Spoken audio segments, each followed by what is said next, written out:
in Milan. Now, the overtime win was 2-1, and it was 24-year-old Florida-born Jack Hughes who scored the winning goal. Hughes scored it in just 1 minute and 41 seconds into overtime.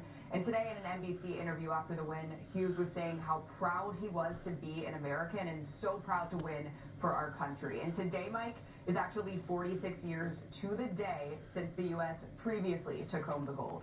President Trump even speaking out about the win, saying, quote, "Congratulations to our great USA ice hockey team. They won the gold. Wow." And today, unfortunately, is the last day of the Olympics, as the men's hockey game this morning was one of the most anticipated events. But good news for us, Team USA is currently ranked second overall. Mike. It was a thriller. Madison Scarpino, thanks so much.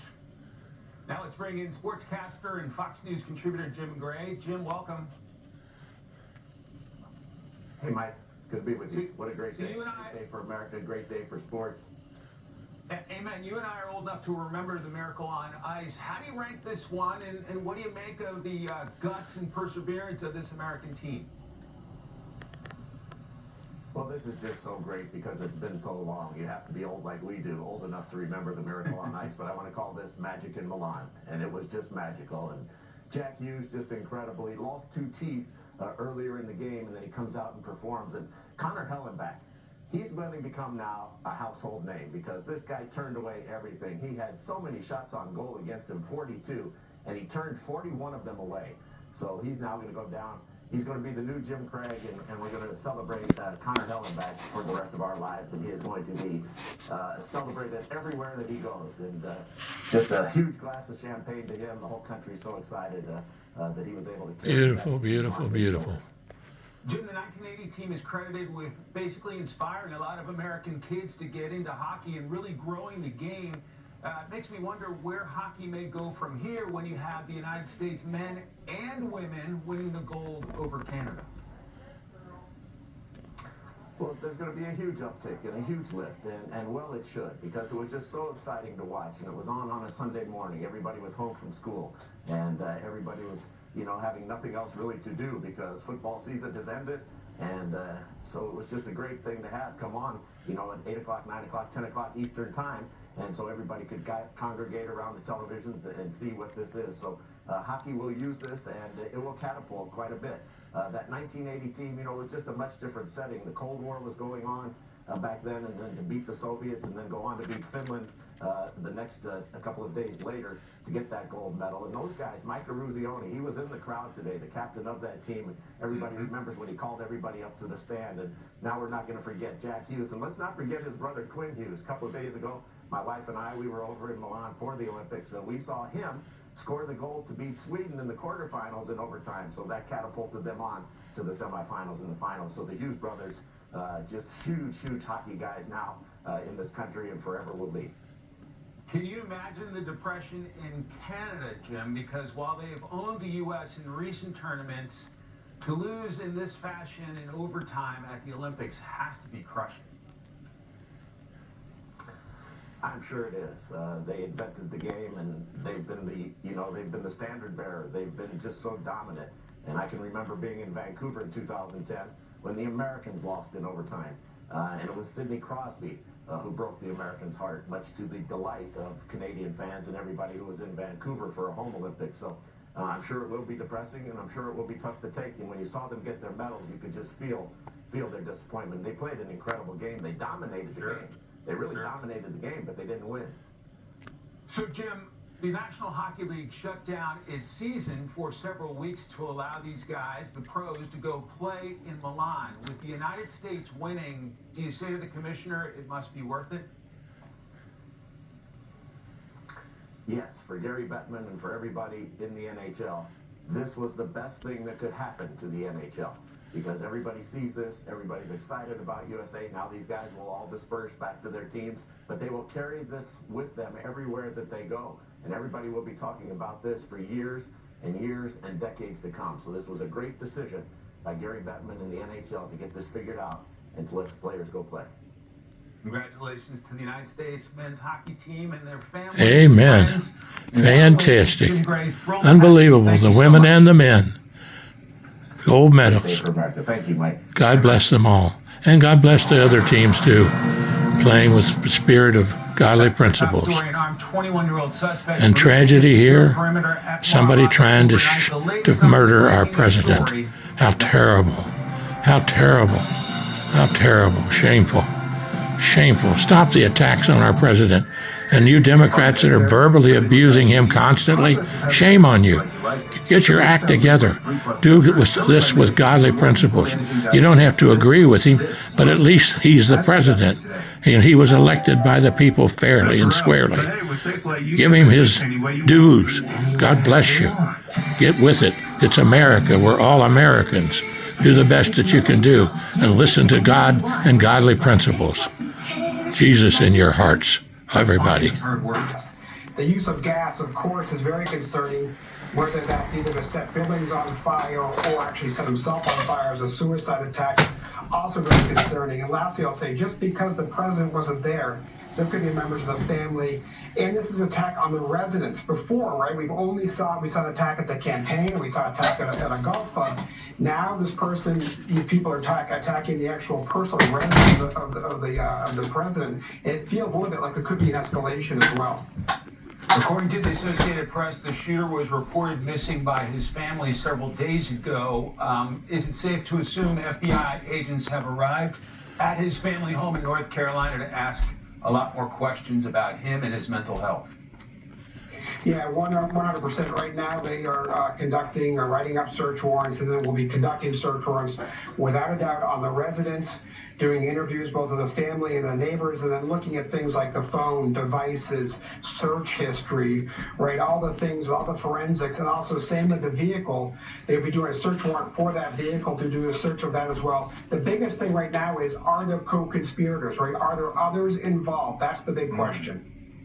Authorities say the suspect raised the shotgun to a shooting position. Is it possible he was doing this for suicide by cop?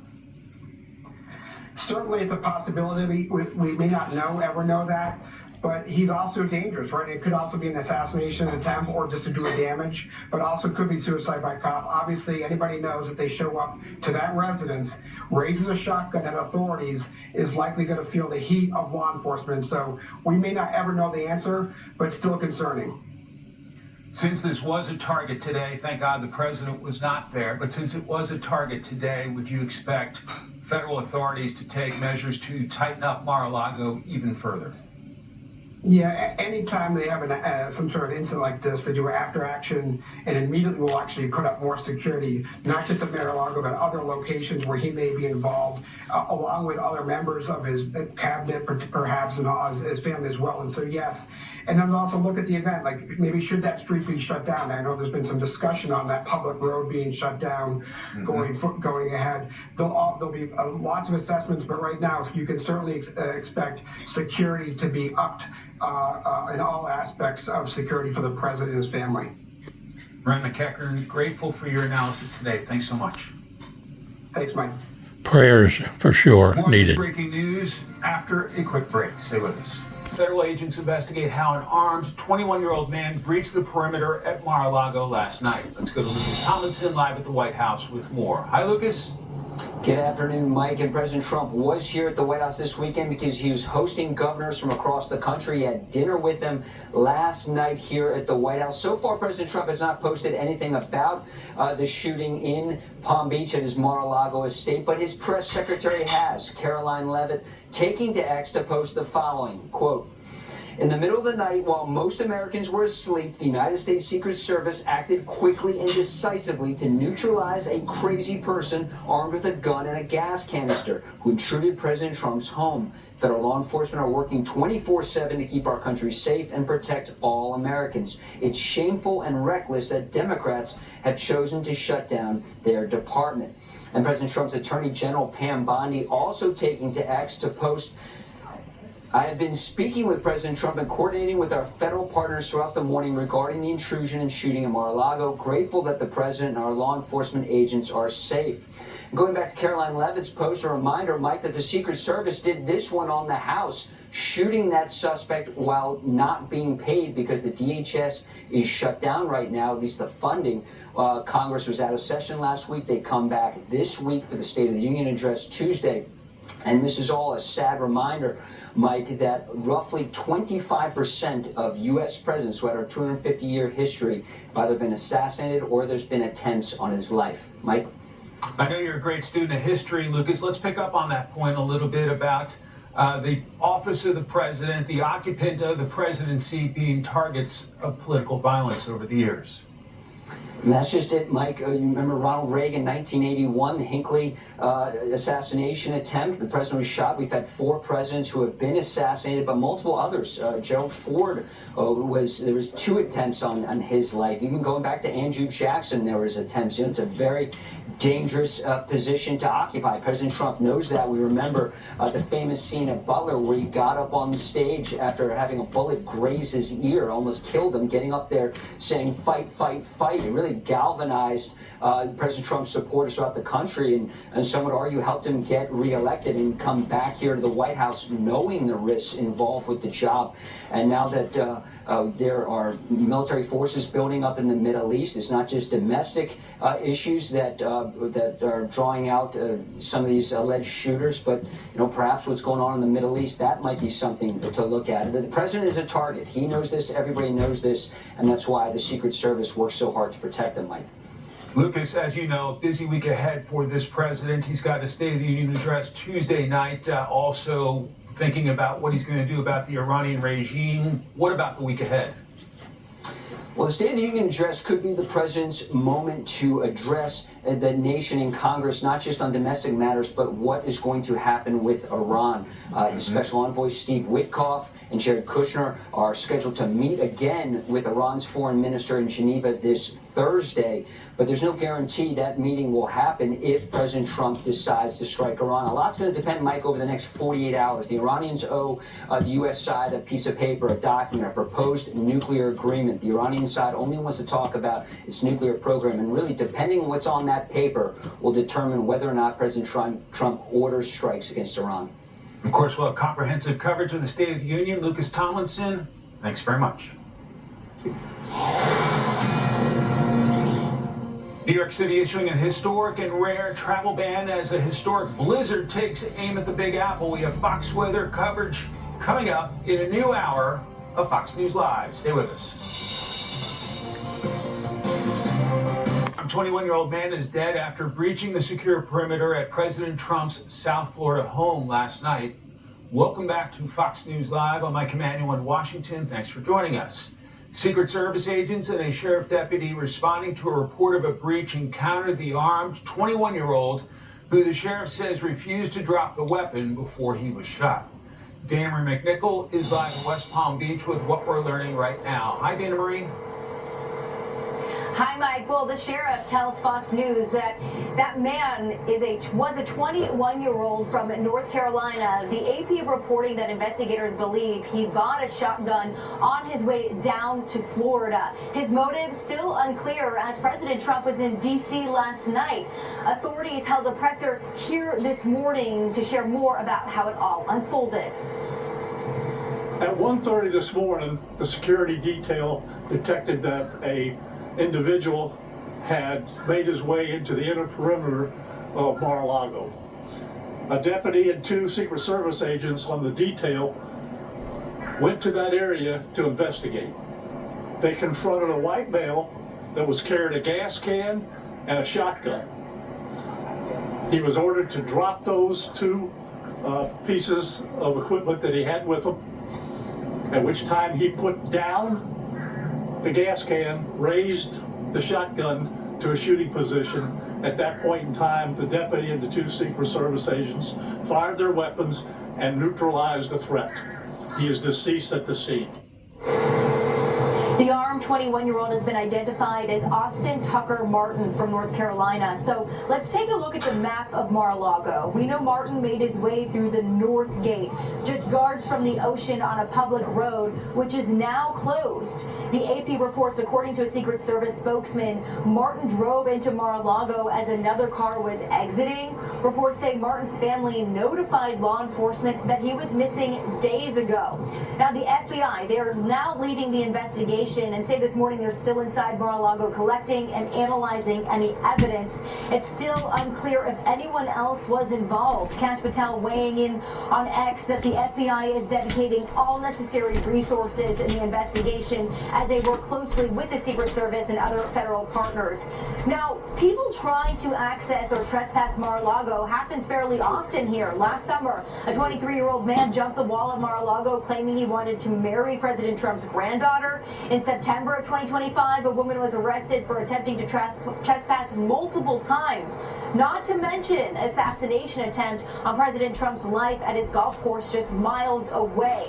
Now, the area surrounding here at Mar-a-Lago neighbors very expensive homes, which we can assume they have highly technical security systems with cameras. So law enforcement is asking the neighbors to take a look and let the FBI know if they know anything. And Mike, there is 24/7 security with the Secret Service and the Palm Beach County Sheriff's Office, regardless if President Trump is here at Mar-a-Lago or not. So that threat was stopped quickly. No authorities were injured in that incident last night. The sheriff also mentioned that his deputies, they wear body cameras at all times. So of course we're hoping to get our hands on that footage. Mike. Dana Marie McNichol live in West Palm Beach. Dana Marie, thanks very much. For more now on what investigators are looking for, let's bring in former FBI Assistant Director Chris Wecker. Chris, welcome. Good afternoon. So, Chris, how quickly do you think your former colleagues at the FBI will get a comprehensive picture of who this 21-year-old Austin Tucker Martin was in terms of, looking at his social media footprint, also who he was in touch with, and that sort of thing? Yeah, they're all over it. By executive order, the FBI will always investigate this type of incident involving the Secret Service in exercising their duties as executive protector in their executive protection duties. So this is the primary jurisdiction. They're there now. They're already at the subject's house in North Carolina, where I live.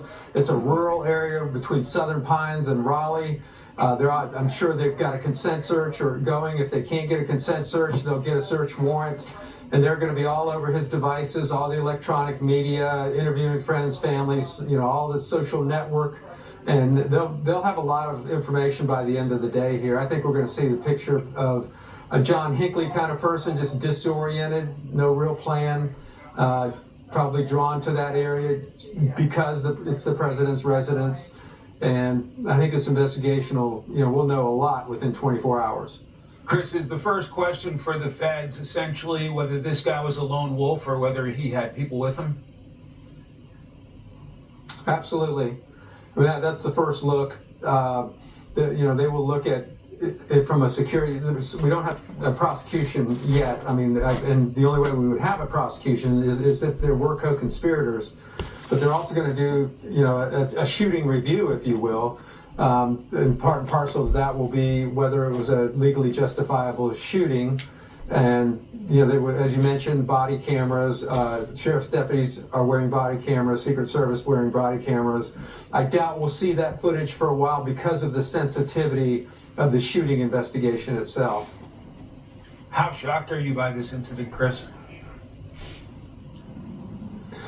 I'm not totally shocked. I mean, the heated, inflammatory political rhetoric that's going on out there. We've seen 2 assassination attempts on the president. I mean, obviously he was there because that's the president's residence when he's in Florida. We see more and more of these disaffected young people who, in a way, are sort of activated by the political rhetoric, and they seem to be the most vulnerable to it. And so they, it's like pouring gasoline on some smoldering embers. They just kind of light it up, and it's irresponsible. But I doubt it's going to stop. Chris Wecker, thanks very much. FBI Special Agent Thomas McNulty joins us now. Thomas, welcome to you. Welcome, Mike. So what are your thoughts on the weapon that this suspect brought with him into Mar-a-Lago, the shotgun? Well, Mike, I'll tell you what, a shotgun, it's a relatively easy weapon to obtain. It's also a relatively easy weapon to learn how to shoot. You know, if you compare that to other weapons that have been used in similar incidents in the past, like an AR-15, you know, that takes a little bit of a level of skill. Now, a shotgun, you know, it's a very diverse weapon. It's been around for, God knows, well over 100 years. You know, it can be used for duck hunting, deer hunting, but widely it has been used in law enforcement and military. It all depends on how the weapon's loaded, and I would suspect that this weapon was probably loaded with 00 buck. That's 9 pellets of 33 caliber pellets, and it's very easy to once again to learn how to shoot a shotgun. And when you shoot a shotgun, it's not precision shooting like an AR-15 M4 style weapon. You could be a little off, and for every trigger pull, you know, you've got 9 pellets going down range that are 33 caliber. And, you know, just to make a comparison, we always hear about 9mm when we're talking about pistols. 9mm is a .355, and this is a .33. So the size of it is not that much different. The weight of it, of course, is different. But for every trigger pull, you have 9 rounds going down range. And you don't have to be, as I mentioned, right on target. You could be off a little bit left or right and still get many of those pellets on your target. So it's very devastating. That photo that law enforcement put out showing the weapon also showed a canister of gasoline. What do you make of the suspect bringing gasoline with him? What do you think about? Well, you know, of course we could speculate, you know, a lot of things, and God knows if we'll ever know. But I think one good possibility is that he was gonna, if he could get on the grounds, he was gonna start a fire. That would be a diversion. If the president was there, obviously the president would be moved. Obviously, you know, fire service would be called, and in the chaos of that, I would suspect that maybe this guy was planning to lay in wait, possibly for the president to be removed from Mar-a-Lago, and maybe act at that time. I know you were a SWAT operator for more than 20 years. What do you make of the response by federal officers on the scene and also that sheriff's deputy? I think it's credible. The sheriff's office and Secret Service on scene, you know, you can't ask for a better job than that. You know, I think when they contacted this guy, of course, I heard you mention earlier that it might be suicide by cop. I think that's a very good possibility. I think that maybe when he was contacted, he thought, well, this is it, and you know, decided to maybe you know, just ended by doing that. But the immediacy of him being contacted, that's pretty incredible, and the actions they took. Obviously, Mar-a-Lago is a private club. It's also President Trump's home when he's in South Florida. It was not set up as a government building, a government installation. Would you expect federal authorities to put in some more security measures as a precaution after an incident like this? Well, of course, the White House might, you know, I think it's known worldwide. You're not going to get on the grounds of the White House, and I think that's maybe what this perpetrator was thinking as well. And I think maybe he thought he had a shot at, you know, of actually, you know, going through with this, you know, doing something bad here. You know, as we see on, you know, as I see on Fox, as the public sees, you know, you're covering the White House on a Friday evening, and the president's walking out to, you know, Marine One, and then arriving at Andrews and getting on Air Force One. You know, he routinely goes to Mar-a-Lago on the weekend. You know, if this guy was traveling, you know, Thursday, Friday to Mar-a-Lago, he might not have been kept up on the news and just assumed that the president was in residence at Mar-a-Lago. And I suspect that's, you know, that's why he chose to make this play, you know, early this, you know, this Saturday morning. We will follow the facts as we get them. Thomas McNulty, thank you very much for your time today. Thank you, Mike. More than 30 million Americans are under alerts as blizzard warnings were just expanded across Connecticut and Massachusetts. New York City taking rare steps the Big Apple hasn't taken in years. That's next. New Yorkers should also expect dangerous winds. Later today, they are predicted to reach 35 miles per hour, with peak speeds of 40 miles per hour and 60 mile per hour isolated gusts occurring tomorrow morning around 8 a.m. These are blizzard conditions. New York City has not faced a storm of this scale in the last decade. Do you ever think maybe God's sending you a message there, buddy? Your communism, and your attitude, and you're trying to tear our government down? Shame on you. The last time they got hammered like this, attaboy, they got hammered like this January 2016. They called it the Snowzilla blizzard. 2 feet of snow at the Jersey Shore is not very common at all, right? Nah, you know what? They got double red flags out there. You can't swim. Water temperature, by the way, is like 38 degrees, so no one's out there anyway. But you're right. I mean, you're talking about massive winds coming in, and you're right. It's been 10 years since we've seen a storm like this. So far, it's right on track. And I grew up in Morris County. I've never seen snowfall predicted to be 3 feet. I don't think ever since I lived up there. All right, well, be safe in the snow, Bob. I look forward to watching your coverage throughout the night. Great job. Thank you, my friend. Prayers for all of them. Yep. Today's major winter storm disrupting more than 10,000 flights across the country. Say it isn't so. Brian Yennis is on the ground at LaGuardia Airport with more. Hi, Brian. Hi, Mike. Well, more than 550 flights have been canceled out of New York City's LaGuardia Airport. We are in the historic Marine Terminal. This is Terminal A, and it's really the only terminal for Spirit Airlines. And if you take a look at the board, though, it tells the whole story. It's not just for Spirit. All major airlines canceled, canceled, canceled. I will say, though, those are the arrivals. There are 2 planes that have been delayed all morning. There are passengers who got their fingers crossed. They're hoping and praying to take off to Myrtle Beach or Houston. We spoke to some passengers who showed up to the airport surprised their flight was not canceled, but they were full of anxiety. How hopeful are you that this thing's going to take off? Not very. I'm quite skeptical, but, fingers crossed, see what happens. I really want to get home. It's been a long weekend, as you can tell, so ready to get out of here. I need to take the call here.